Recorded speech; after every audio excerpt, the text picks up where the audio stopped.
बिस्मिल्लाहिर्रहमानिर्रहीम, अस्सलाम वालेकुम, welcome to literature with WB. और आज का हमारा टॉपिक है इंट्रोडक्शन टू मॉर्फोलॉजी। मॉर्फोलॉजी का ये चैप्टर नंबर 1 है और मैं पूरी कोशिश करूंगी कि इसमें इस कंप्लीट चैप्टर को कवर करवाऊं। तो in this video we are going to discuss about what is morphology, और उसके बाद मॉर्फोलॉजी का लिंग्विस्टिक्स की बाकी ब्रांचेस के साथ क्या रिलेशनशिप है, हम उन सबको भी देखेंगे कि फोनोलॉजी के साथ क्या रिलेशनशिप है, मॉर्फोलॉजी का ग्राफोलॉजी के साथ, सिंटैक्स के साथ, सेमेंटिक्स के साथ और बाकी भी ब्रांचेस के साथ इसका क्या रिलेशन है, हम वो भी देखेंगे। तो विदाउट एनी फर्दर डिले आज की इस वीडियो को शुरू करते हैं। सबसे पहले हम देखते हैं व्हाट इज मॉर्फोलॉजी। मॉर्फोलॉजी जो है ये एक सब ब्रांच है लिंग्विस्टिक्स की, और इसको as a subject first time एक जर्मन लिंग्विस्ट ऑगस्ट सेक्लिचर ने 1850s के राउंड अबाउट इसको मेंशन किया था। मॉर्फोलॉजी को एज अ सब फील्ड ऑफ लिंग्विस्टिक्स समझने के लिए हमें लैंग्वेज के जो दूसरे लेवल्स हैं उनको भी स्टडी करना बहुत ज़्यादा ज़रूरी है, क्योंकि लिंग्विस्टिक्स जो है वो है ही लैंग्वेज की study, scientific study of language is called linguistics. तो इसलिए हम लोगों को इसको समझने के लिए बाकी लेवल्स को भी समझना बहुत ज़्यादा ज़रूरी है, जिसमें कि हम लोग देखते हैं कि मॉर्फोलॉजी जो है वो वर्ड लेवल पे होती है, ठीक है। उसके बाद जो फोनोलॉजी है, फोनोलॉजी में हम लोग साउंड्स की स्टडी करते हैं। सिंटैक्स पे हम लोग सेंटेंस लेवल की स्टडी होती है, यानी सेंटेंसेस किस तरह से बनते हैं वो हम सिंटैक्स में देखते हैं। इसके अलावा वर्ड्स का मतलब क्या है, सेंटेंसेस का मतलब क्या है, वो हम लोग सेमेंटिक्स में देखते हैं। और इसके अलावा और भी दूसरी ब्रांचेस, इनको मजीद आगे फर्दर डिटेल से देखते हैं।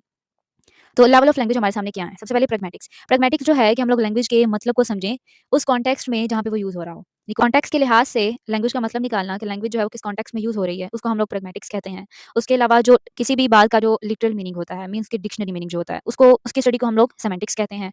और सेंटेंसेस किस तरह से बनते हैं, ठीक है, सेंटेंसेस स्ट्रक्चर किस तरह से बनाया जाता है, वो स्टडी करते हैं हम लोग सिंटैक्स में। और जो मॉर्फोलॉजी है उसमें हम लोग स्टडी करते हैं वर्ड के इंटरनल स्ट्रक्चर की, कि वर्ड्स किस तरह से बनते हैं, क्योंकि वर्ड्स बनते हैं तभी तो सेंटेंसेस बनते हैं। वर्ड्स ही ठीक से नहीं बनेंगे तो हम लोग सेंटेंसेस को ठीक से कैसे बनाएंगे, और अगर सेंटेंसेस ठीक नहीं होंगे, वर्ड्स ठीक नहीं होंगे, तो उनका मतलब कैसे ठीक निकलेगा और हम बात को समझेंगे किस तरह से।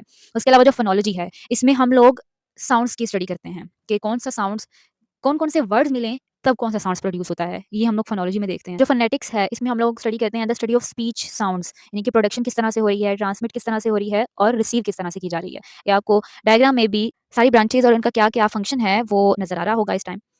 मज़ीद आगे प्रोसीड करते हैं तो उसके बाद हम लोग मॉर्फोलॉजी को इन डिटेल डिस्कस करते हैं। तो सबसे पहले इसकी डेफिनेशन को देखते हैं कि जो मॉर्फोलॉजी है वो, morphology is a field of study which explores the internal construction of words, कि वर्ड्स किस तरह से बनते हैं, वर्ड्स का इंटरनल स्ट्रक्चर हम लोग इसमें स्टडी करते हैं मॉर्फोलॉजी में। मॉर्फोलॉजी जो है ये एक ग्रीक टर्म है जिसका जो कि कॉम्बिनेशन हुआ है मॉर्फ से, मॉर्फ मीन शेप्स और फॉर्म, और जो लॉजी है उसका तो आप सबको मतलब पता है कि द स्टडी ऑफ। तो इसका क्या मतलब हो गया कि हम किसी के शेप को स्टडी करने के लिए जा रहे हैं, तो इसमें हम लोग वर्ड्स के इंटरनल स्ट्रक्चर्स को रीड करते हैं, उनकी स्टडी करते हैं कि कोई भी वर्ड जो है वो किस तरह से बन रहा है। फॉर एग्जाम्पल अगर हम लोग एक वर्ड लें बैडली और इसको हम स्टडी करें, ठीक है, और अगर हम इसको पार्ट्स में डिवाइड करना चाहें तो यहाँ पे हम लोगों को एक बैड है एक ली है, ठीक है, लाइक दो वर्ड्स हम लोगों को सेपरेट सेपरेट एक वर्ड के दो पार्ट नजर आ रहे हैं कि ये दो पार्ट हैं इस वर्ड के। टेक्निकली अगर हम लोग इसको डिवाइड करें तो हम लोग इनको बोलते हैं मॉर्फीम्स। मॉर्फीम्स के बारे में भी हम लोग डिटेल से स्टडी करेंगे in the very next unit. तो इसलिए हम सिर्फ अभी फिलहाल सिर्फ इतना ही समझते हैं कि यहाँ पे इस टाइम इसको अगर पार्ट्स में डिवाइड किया जाए तो इसके दो मॉर्फीम्स बनते हैं। वो कौन-कौन से? पहला बैड और दूसरा ली, ठीक है? अब जो बैड है, ये एक फ्री मॉर्फीम है। फ्री मॉर्फीम उसे बोला जाता है जो कि अपने आप में एक वर्ड, एक मीनिंग रखते हों। Stand alone, they can stand alone, ठीक है? ये अकेले भी खड़े होंगे तो इनका कोई ना कोई मतलब होगा, और साथ में जो ली है वो एक बाउंड मॉर्फीम है। अब अगर ली को अगर हम लोग सिर्फ ऐसे बोलें, सो आप लोग ये समझ लें कि इस वक़्त बैड का जो वर्ड है वो यहाँ पे नहीं है, ओनली ली का वर्ड है। तो क्या आप इसका कोई मतलब निकाल सकेंगे? नहीं ना। तो इसका मतलब ये है कि बाउंड मॉर्फीम है। बाउंड मॉर्फीम जो है वो फ्री मॉर्फीम्स के साथ मिलके उसका एक नया मतलब निकालते हैं। इसलिए जो फ्री मॉर्फीम्स हैं वो अपने आप में एक मतलब रखते हैं, जबकि जो बाउंड मॉर्फीम है वो फ्री मॉर्फीम्स के साथ मिलके वर्ड्स देते हैं, मीनिंग देते हैं। इसके अलावा हम लोग अब मज़ीद आगे बात करते हैं मॉर्फोलॉजी और फोनोलॉजी को डिस्कस करते हैं कि इनका आपस में क्या रिलेशनशिप है। तो जो मॉर्फोलॉजी है वो हम लोग स्टडी कर चुके हैं कि morphology the study of structure of words and how they formed, ठीक है, कि वर्ड्स की स्ट्रक्चर को स्टडी किया जाता है कि वो किस तरह से बनते हैं, इसको मॉर्फोलॉजी कहा जाता है। और इसका जो फोकस है, इसका फोकस किस पे है? मॉर्फोलॉजी का जो स्मॉलेस्ट यूनिट है वो मॉर्फीम्स कहलाता है, और मॉर्फीम्स जो है ये एक स्मॉलेस्ट यूनिट जो कि कोई ना कोई मीनिंग कैरी करते हैं। जैसे कि पीछे एक एग्जांपल थी बैडली की, तो बैड जो है वो एक मॉर्फीम था, ठीक है, और वो अपने आप में एक मीनिंग भी रखता था, और किस तरह से ये दूसरे मॉर्फीम्स के साथ मिलके वर्ड्स को क्रिएट करते हैं और एक सेपरेट मतलब उसका निकालते हैं। एग्जांपल्स के ज़रिए समझते हैं कि सबसे पहले हमारे पास जो एक मॉर्फीम है मीन्स अनहैप्पीनेस, ठीक है। अब अनहैप्पीनेस अगर इसको टेक्निकली डिवाइड किया जाए तो यहाँ पे हमारे पास 3 मॉर्फीम्स बनते हैं, और इसमें जो जो फ्री मॉर्फीम है वो सिर्फ हैप्पी है, ठीक है, वो ओनली हैप्पी है फ्री मॉर्फीम। जो हमारे पास बाउंड मॉर्फीम्स हैं वो है अन, ठीक है, और जो नेस है वो भी एक बाउंड मॉर्फीम है। अब सिर्फ अगर हम लोग हैप्पी का मतलब सिंपल लें तो उसका क्या मतलब होता है खुश होना, और उसके साथ अब लग गया है अन, ठीक है, पूरा का पूरा मतलब चेंज हो गया है, ठीक है, कि पहले हम लोग ये सोच रहे हैं कि हाँ बंदा खुश है, अब आ गया उसके साथ अनहैप्पी, तो ये नेगेशन में आ गया कि उसने उसका इनकार कर दिया कि वो नाखुश है, अनहैप्पीनेस। अब इसमें जो अन है वो प्रीफिक्स है और जो नेस है वो एक सफिक्स है और इनको हम लोग अफिक्सेस कहते हैं और इसकी भी हम लोग डिटेल स्टडी करेंगे in the very next unit. तो इसको सिर्फ इतना ही फिलहाल के लिए समझते हैं। अब वर्ड फॉर्मेशन जो है वो इसी तरह से बनती है कि सफिक्स और प्रीफिक्सेस को ऐड किया जाता है, प्रीफिक्सेस सफिक्स और इनको मिला के अफिक्सेस बोला जाता है। अफिक्सेस को ऐड करके हम लोग नए से नए मतलब निकालते हैं, नए से नए वर्ड्स बनाते हैं और उनका अपना एक सेपरेट मतलब होता है। बिल्कुल आपके सामने एग्जांपल है अनहैप्पीनेस की। तो अगर सिर्फ एक सिंपल वर्ड होता हैप्पी तो हम लोग कहते हैं ये एक सिंगल मॉर्फीम है और ये एक फ्री मॉर्फीम है। इसका एक मतलब है, बिल्कुल ही सेपरेट मतलब है। जबकि अगर उसके साथ अनहैप्पी हो गया है तो उसका मतलब भी चेंज हो गया है। इसलिए हम ये कह सकते हैं कि अफिक्सेस को ऐड करने से वर्ड्स का जो मतलब है वो चेंज हो सकता है क्योंकि वो एक न्यू वर्ड बन जाता है।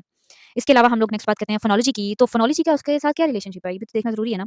तो जो फोनोलॉजी है इसमें हम लोग किस चीज़ की स्टडी करते हैं? The study of sound system and patterns with in a language. ठीक है। अब इंग्लिश में हर लेटर का अपना एक साउंड है। जैसा कि प और ब में कितना फ़र्क है। निकलते दोनों जब हम लोग लिप्स का आपस में कनेक्शन करते हैं तो तब हमारे जो ये प और ब का जो साउंड है वो निकलता है। लेकिन इसको निकालना किस तरह से प और ब।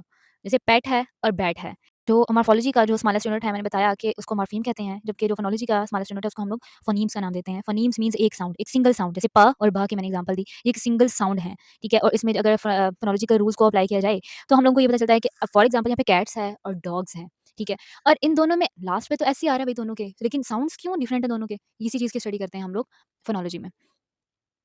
नेक्स्ट हम लोग बात करते हैं मॉर्फोलॉजी एंड ग्राफोलॉजी की। तो ग्राफोलॉजी जो है ये लिंग्विस्टिक्स की ब्रांच तो नहीं है, लेकिन हम इसको इसके साथ स्टडी करेंगे कि इनका आपस में क्या कनेक्शन है।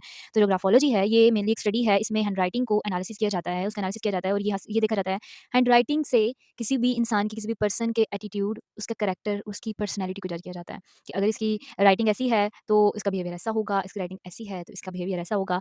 तो राइटिंग के थ्रू किसी भी पर्सन की पर्सनैलिटी या बिहेवियर को जाना जाता है, अंदाज़ा लगाया जाता है कि इसकी हैंडराइटिंग ऐसी है तो उसका बिहेवियर, उसकी पर्सनैलिटी ऐसी होगी।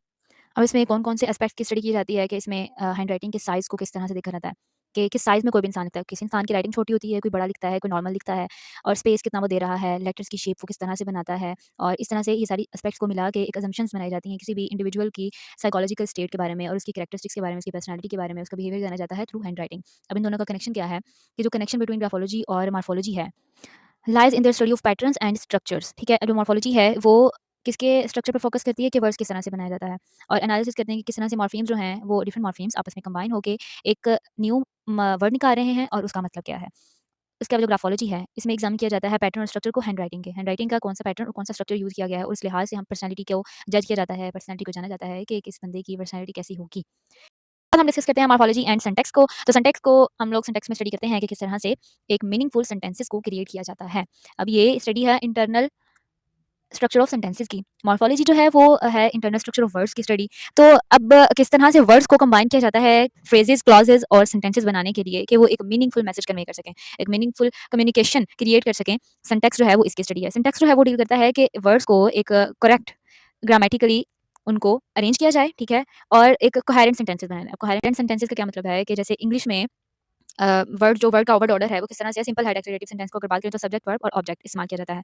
जैसे कि द कैट वो सब्जेक्ट है, चेज्ड वर्ब है, द माउस ऑब्जेक्ट है, ठीक है? सब्जेक्ट वर्ब और ऑब्जेक्ट को कि the cat chased the mouse, ठीक है? तो इस तरह से ये हम लोग सिंटैक्स में ये स्टडी करते हैं कि किस तरह से मीनिंगफुल सेंटेंसेस को क्रिएट किया जाए थ्रू कंबाइनिंग वर्ड्स। वर्ड्स को कंबाइन करके एक मीनिंगफुल सेंटेंसेस को क्रिएट करना है, इसको हम लोग सिंटैक्स कहते हैं। और सिंटैक्स में डिफरेंट रूल्स होते हैं जिससे कि हम लोग कॉम्प्लेक्स सेंटेंसेस को भी क्रिएट कर सकते हैं। फॉर एग्जांपल कंजंक्शंस का इस्तेमाल करके हम लोग इंडिपेंडेंट और डिपेंडेंट क्लॉजेस को आपस में कंबाइन करके एक अच्छा सेंटेंस बना सकते हैं, एक मीनिंगफुल सेंटेंस बना सकते हैं और इसको हम लोग कॉम्प्लेक्स सेंटेंस बोलेंगे। और दूसरा हम लोग इसमें पैसिव वॉइस को भी स्टडी करते हैं। जो कनेक्शन है सिंटैक्स का और मॉर्फीम्स का ये है कि किस तरह से जो मॉर्फीम्स हैं वो कंट्रीब्यूट करती हैं किसी भी सेंटेंस के स्ट्रक्चर को बिल्ड अप करने में, एक मीनिंगफुल मैसेज को कन्वे करे। और मॉर्फीम्स जो हैं ये स्मॉलेस्ट यूनिट हैं लैंग्वेज का जो एक मीनिंग रखता है अपने आप में। अब डिफरेंट मॉर्फीम्स को जोड़ के वर्ड्स बनाए जाते हैं और वर्ड्स और डिफरेंट वर्ड्स को मिला के हम लोग सेंटेंसेस को क्रिएट करते हैं। अब अगर हमारे पास मॉर्फीम्स ठीक होंगी, अगर हमने उनको अच्छे से कंबाइन किया होगा, अच्छे से वो वर्ड बने होंगे, तो अगर हम उन वर्ड्स को अच्छे एक अरेंजमेंट में, एक वर्ड ऑर्डर में रख के सेंटेंसेस को क्रिएट करेंगे, तो तभी हम लोग एक मीनिंगफुल मैसेज कन्वे कर सकेंगे।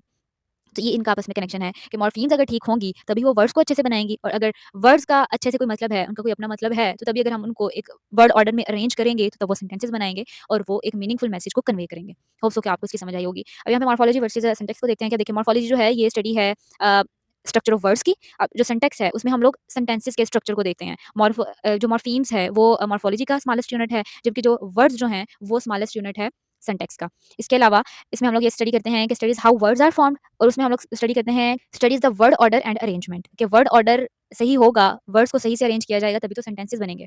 उसके बाद हमारे पास है morphology and semantics. Semantics is a study of meaning in language.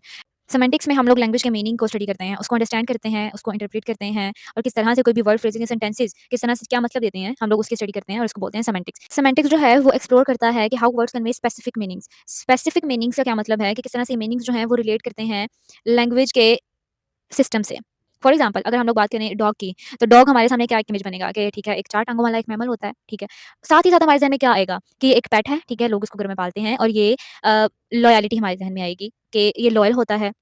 साथ ही साथ इसकी मज़ीद हम लोगों को जितनी भी स्पेसिफिक इसकी जो कैरेक्टरिस्टिक्स हैं, वो भी हमारे ज़हन में ऑटोमैटिकली आ जाएँगी, तो इसकी स्टडी को हम लोग सेमेंटिक कहते हैं। इसके अलावा जो कनेक्शन है बिटवीन सेमेंटिक्स और मॉर्फोलॉजी का, तो ये लाई करता है कि किस तरह से मॉर्फीम्स जो हैं, वो कंट्रीब्यूट कर रहे हैं किसी भी वर्ड्स का मतलब देने में। मॉर्फोलॉजी जो है, वो स्टडी था इंटरनल स्ट्रक्चर ऑफ वर्ड्स का, ठीक है? और किस तरह से स्मॉलर यूनिट यानी कि मॉर्फीम्स जो हैं, वो आपस में कंबाइन होके एक वर्ड्स बनाते हैं और मीनिंग देते हैं। वर्ड्स जो हैं, वो मॉर्फीम से मिलके बनते हैं और एक स्पेसिफिक मीनिंग को कैरी करते हैं। फॉर एग्जांपल अगर हम लोग यही पीछे वाली एग्जांपल अनहैप्पीनेस को अगर हम लोग करें ब्रेक डाउन करें, तो जो अन है वो एक ऐसी मॉर्फीम है जो कि नेगेशन को रिप्रेजेंट कर रहा है और हैप्पी जो है ये एक ऐसा है जो कि एक पॉजिटिव इमोशन क्रिएट कर रहा है। लेकिन अगर दोनों को साथ मिला दिया जाएगा तो किसी भी बंदे की एक हैप्पी सिचुएशन को हम लोग अनहैप्पी कर रहे हैं कि तो वो अनहैप्पी हो गया बिल्कुल। और ये जो वर्ड है जब ये दोनों आपस में मिलते हैं अन और हैप्पी, तो अब ये हैप्पीनेस की जो है ये तो ऑपोजिट उसको रिप्रेजेंट कर रहा है और contributing to its semantic meaning of being not happy और in the state of displeasure. Next हम लोग बात करते हैं मॉर्फोलॉजी एंड फ्रेजियोलॉजी की। तो phraseology refers to study of such phrases, expressions and idiomatic language used within a particular language and domain. Different idiomatic या फिर एक्सप्रेशंस को यूज़ करने की स्टडी को हम लोग कहते हैं फ्रेजियोलॉजी। अब इसमें वर्ड्स के कॉम्बिनेशन को इस्तेमाल किया जाता है जो कि एक स्पेसिफिक मीनिंग दे रहे होते हैं और ये बियॉन्ड द मीनिंग होते हैं, ठीक है? यानी कि अगर कोई भी एक वर्ड है तो उसका मतलब वो नहीं होगा कि जो उसका लफ्ज़ी मतलब यानी लिटरल मीनिंग उसका नहीं होगा। एग्जांपल के ज़रिए समझते हैं कि फॉर एग्जांपल अगर हम एक इडियम को स्टडी करते हैं लाइक किक द बकेट। अब किक द बकेट अगर हम इनको सेपरेट पकड़ के ट्रांसलेट करेंगे तो इसका मतलब कुछ और निकलेगा। इडियोमैटिक लैंग्वेज में अगर हम इसको स्टडी करेंगे तो इसका मतलब होता है डाई, ठीक है, मरना। इसके अलावा अगर दूसरा एक्सप्रेशन है a piece of cake, a piece of cake. Piece of cake को अगर हम लोग सेपरेट करेंगे तो ये तो बड़ी मज़ेदार चीज़ बन जाएगी। इसका हमने यहाँ पर एक इसका लिटरल मीनिंग नहीं लेना है। इसका मतलब है कि समथिंग इज़ वेरी ईज़ी, ठीक है? यानी कि हम लोग हम हाँ, समटाइम्स हम लोग कहते हैं कि it's a piece of cake for me. मतलब ये मेरे लिए ये काम तो मेरे लिए बहुत ही आसान है। इसको तो जो मॉर्फीम्स हैं वो मिलके वर्ड्स को क्रिएट करते हैं। इसी तरह डिफरेंट मॉर्फीम्स जो हैं जब वो वर्ड्स को क्रिएट करते हैं तो उसी से फ्रेजेस भी बनते हैं। तो जो फ्रेजेस हैं वो अपने आप में एक अपना एक मीनिंग रखते हैं। ठीक है? फॉर एग्जांपल यहाँ पर एक और एग्जांपल समझ लेते हैं कि स्पिल द बीन्स, ठीक है? अगर हम इन स्पिल द बीन्स को सेपरेट अगर हम दोनों की स्टडी करें, मॉर्फोलॉजिकली अगर हम लोग स्टडी करें, तो इसका कोई और मतलब निकलेगा। लेकिन अगर हम लोग इसको फिजियोलॉजी के थ्रू अगर हम इसकी स्टडी करें, इसको हम एज़ अ फ्रेज़ लें, तो इसका मतलब कुछ और निकलेगा कि रिवील द सीक्रेट, ठीक है? कि मतलब किसी के सीक्रेट को रिवील करने की बात की जा रही है।